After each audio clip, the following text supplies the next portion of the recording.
Contraditório, o que é e como funciona? Assista esse vídeo até o final que eu vou te contar, tintim por tintim.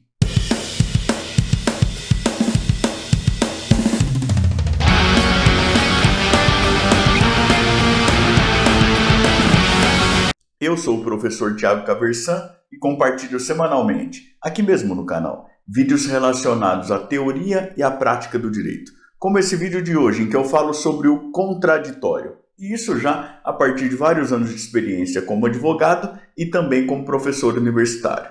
Se você gosta desse tipo de conteúdo, inscreva-se aqui embaixo, também clique no sininho, até para ficar sempre a par das novidades que nós trazemos por cá.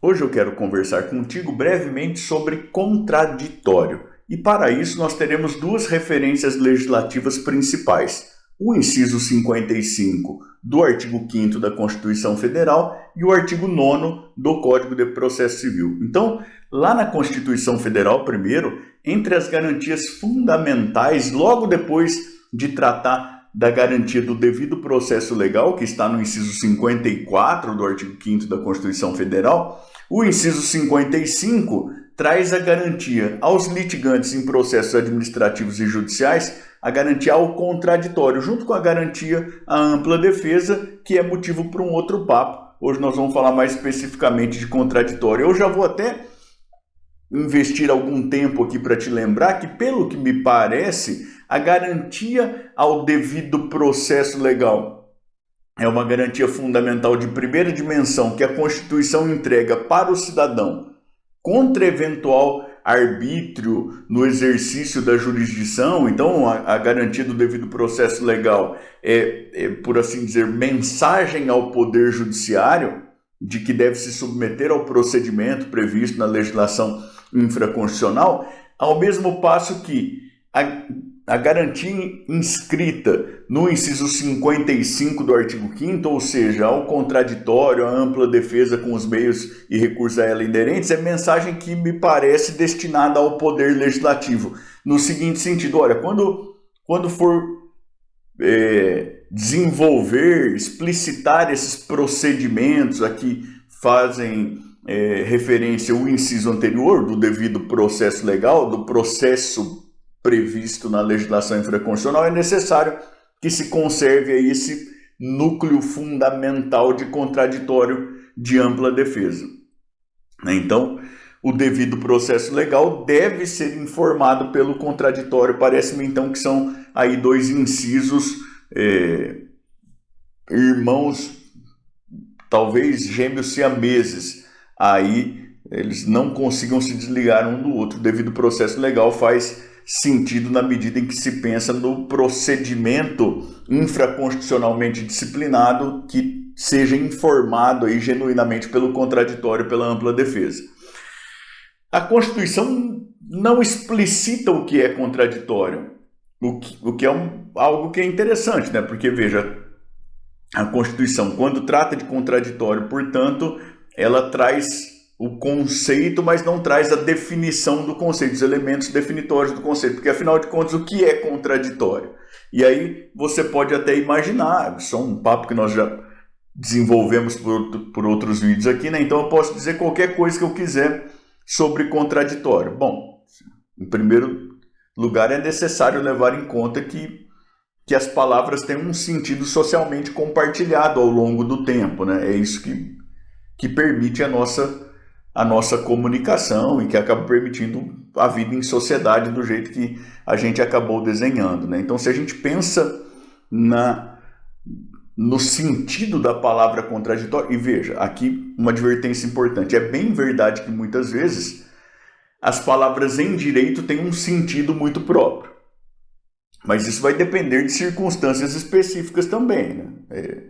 Ou é o próprio texto normativo quem traz elementos definitórios diferentes para aquele termo, ou então uma tradição bem consolidada ao longo do tempo que permite que se compreenda o sentido daquele termo diferente no universo jurídico.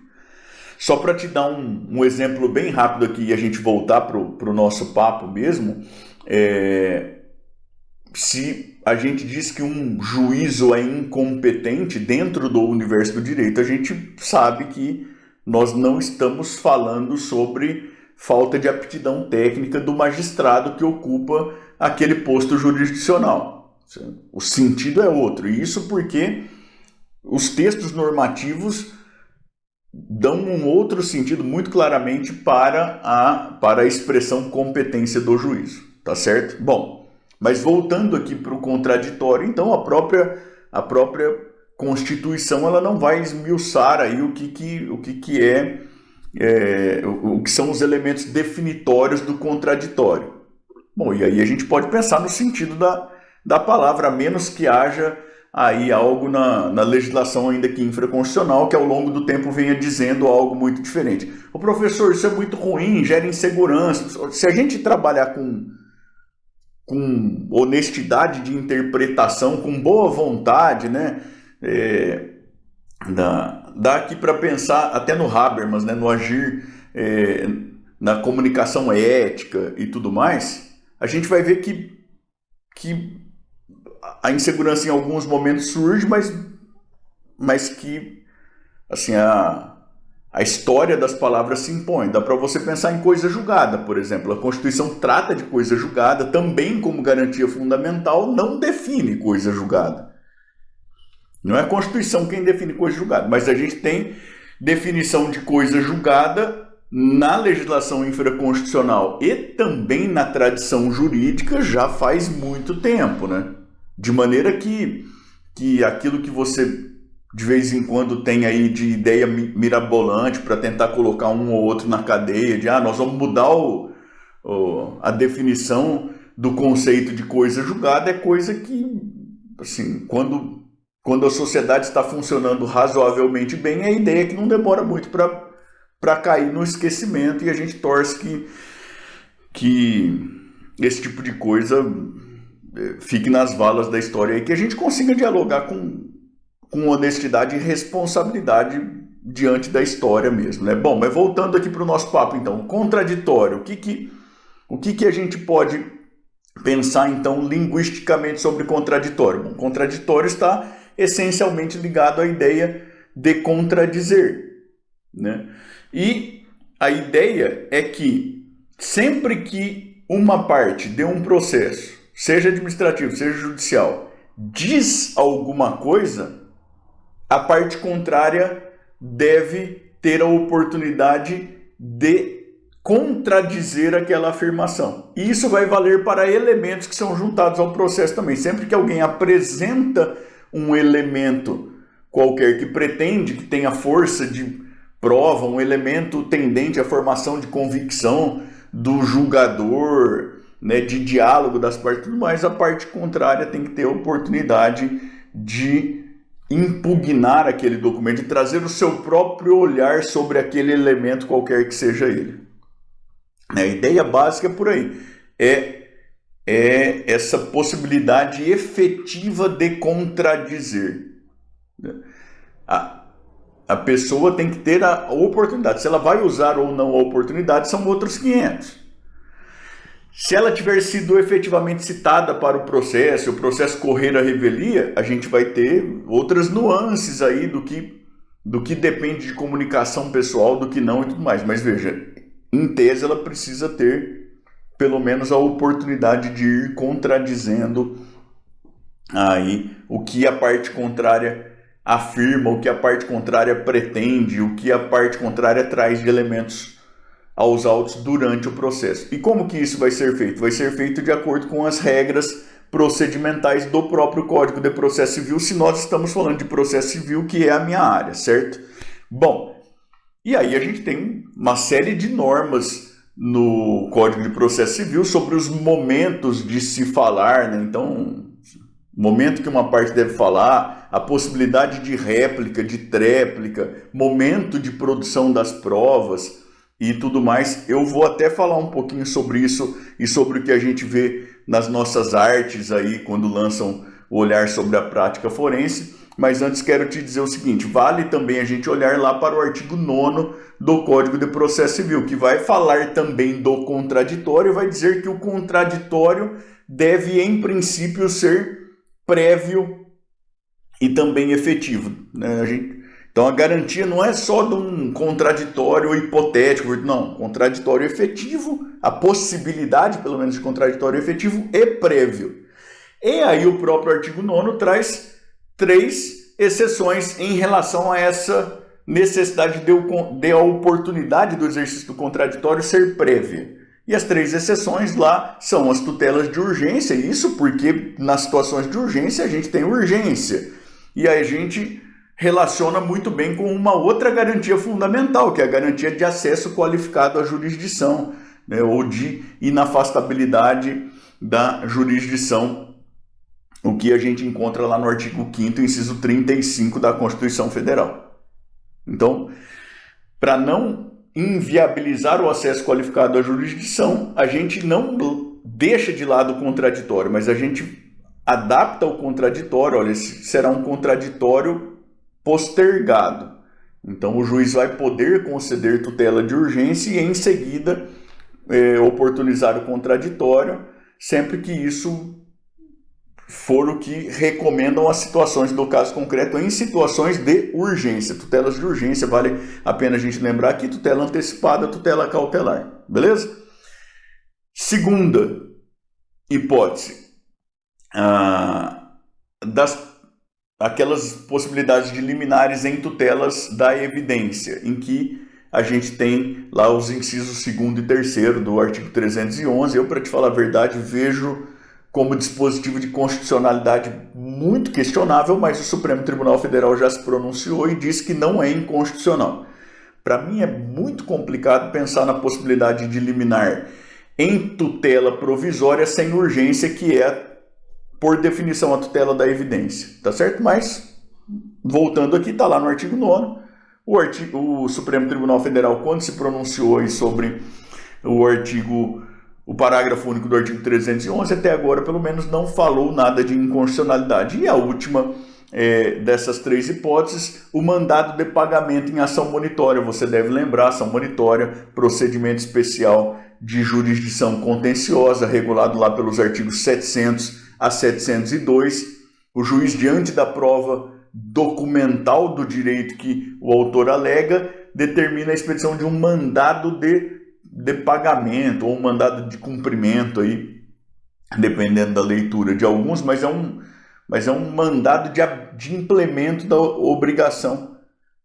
E essa determinação de implemento da obrigação antes da possibilidade da parte contrária se manifestar, mas é bem verdade que desde logo ela é advertida de que pode se defender nos próprios autos pela apresentação de embargos monitórios aí, que depois de muita discussão, a toda evidência tem natureza de defesa mesmo por conta da conformação procedimental que a gente tem aí nos artigos 700 a 702. Parece que essa foi a escolha legislativa. Veja, academicamente a gente pode até entender que talvez não tenha sido a melhor, pode criticar, mas é o que aconteceu e era o que vinha prevalecendo na jurisprudência mesmo antes do Código de Processo Civil atual. Então, retomando aqui esse nosso bate-papo, o Código de Processo Civil, quando vai tratar no nível infraconstitucional do contraditório, vai reafirmar, né, a garantia, lá nas normas fundamentais ainda, a garantia do contraditório efetivo e prévio também, não será prévio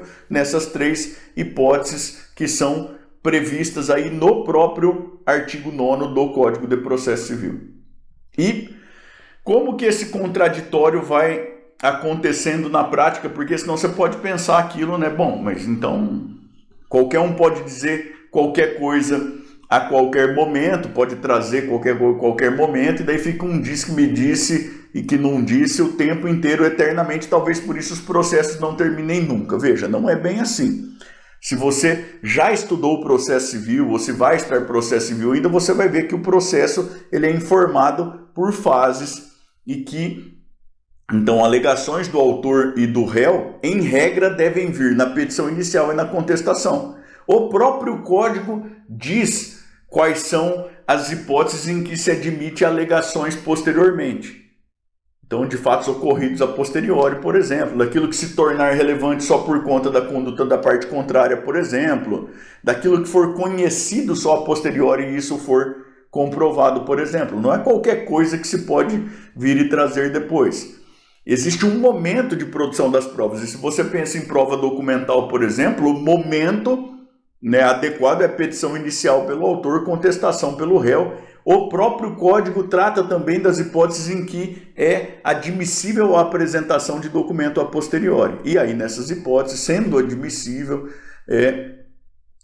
ainda assim é necessário garantir a manifestação da parte contrária. Isso tudo para terminar com um salzinho aqui da arte da prática, para te dizer o seguinte: aquilo que você assiste em novela de vez em quando aí, que a testemunha da parte está depondo, e daí o advogado da parte contrária. A testemunha, na verdade, é do juiz, mas foi arrolada por uma parte. Aí ela está lá respondendo as perguntas, o advogado da outra parte pega e apresenta um documento, ou saca uma fotografia e pede a juntada naquela hora para o juiz, e que o juiz determine que a testemunha responda sobre aquilo, ou que seja até a parte contrária do seu depoimento pessoal. Isso é de um descompromisso com a realidade que é assustador e que pode, inclusive, induzir a população em erro e criar dificuldade para os profissionais do direito para explicar depois que não é absolutamente assim que funciona. Isso não tem absolutamente nada a ver com a realidade. E eu vou te contar que eu já soube por um amigo muito próximo de um caso em que um advogado fez isso. A parte contrária depunha e no meio do depoimento ele saca um documento e pede para o juiz a juntada naquele momento em que o juiz determine que então a parte se manifestar sobre aquilo, e o juiz na ocasião, pelo que me disseram, falou assim: não, calma, guarda o documento aí para eu não, eu exijo, doutor, calma, vamos conversar primeiro, depois se o senhor quiser insistir, a gente vai fazer o que tiver que ser feito, mas aí eu vou ter que oficiar o OAB, inclusive, porque não é desse jeito. E aí o juiz falou para o advogado algo que pode ficar aí na sua cabeça e que é muito interessante, que foi o seguinte, segundo me disse esse amigo: doutor, o processo não é um jogo de truco para o senhor guardar o zap para a última rodada. De maneira que o contraditório, portanto, que é essa possibilidade de contradizer, ele vai acontecer de acordo com as fases procedimentais previstas na legislação infraconstitucional. Não tem isso de guardar para a última hora e daí falar: não, eu quero que se manifeste agora. Não é assim que funciona, porque a gente tem que levar em conta as fases procedimentais, e inclusive a noção de lealdade procedimental e tudo mais. Ou seja, o processo, para utilizar novamente a expressão aqui, o processo absolutamente não é um jogo de truco. Não fique guardando o zap aí para a última rodada, mas o argumento que eu tenho eu vou deixar para a última hora. Veja muito bem se isso vai poder funcionar, se não vai ser considerado uma inovação inadmissível no processo depois, ou até uma inovação recursal inadmissível. Pense com muito cuidado, muita cautela a sua estratégia processual aí, tá certo? Até porque, como destacou o ministro do Superior Tribunal de Justiça, já aposentado inclusive, uma frase que eu considero lapidar: o processo não é um jogo de espertezas. O processo não é isso. É claro que o profissional conhecer de técnica ajuda muito, mas é conhecer de técnica e usar a técnica com inteligência. Isso é muito diferente de simples jogo de espertezas, tá certo? Eu espero que você tenha gostado do vídeo sobre esse tema, que é um tema tão importante. Eu espero que você tenha gostado do que eu escolhi conversar aqui, porque como tema tão importante que a gente poderia falar de um universo enorme de coisas. Eu queria te pedir para contar para mim nos comentários aqui embaixo de onde é que você me assiste e o que é que você faz, até para, na medida do possível, a gente poder interagir um pouco, pelos comentários aqui embaixo. Eu fico sempre muito feliz de saber até onde os vídeos estão chegando, quem que está assistindo, tá bom? Também queria te convidar a continuar navegando aqui pelo canal, especialmente a partir deste vídeo aqui em que eu falo mais detidamente sobre devido processo legal. E queria te pedir de novo, por favor, para se inscrever no canal, para clicar no sininho, para dar o seu joinha, para me seguir lá no Instagram e no TikTok, porque isso é muito importante para que eu continue produzindo esse material, tá bom? Muito obrigado, até mais. Tchau, tchau.